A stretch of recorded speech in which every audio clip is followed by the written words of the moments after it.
We have here Samsung Odyssey G6. Hey! This is the V panel, not the OLED one. Ay, We have 32 inches size here. In here on the left side, we're using by Xbox Series X. On the left and the right hand, my son playing on this PS5. Oh! So, Isang suntok po siya eh. Tukan o. Tukan. Ay! for me, this is the best for console. I give up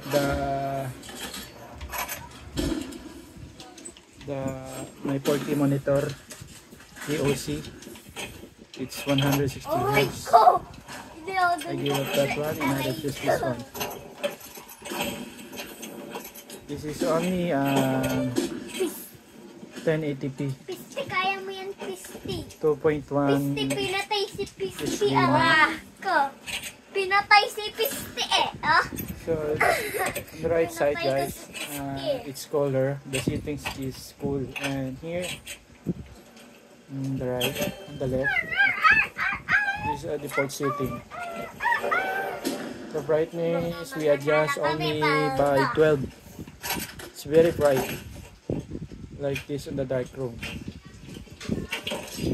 Oh!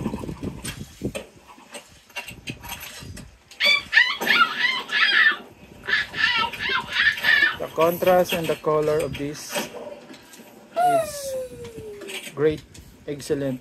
Acha! Acha! So guys, I do recommend this one for especially for Xbox and PS5. Kumaldo ka. Dalawa na lang. It's very fast also.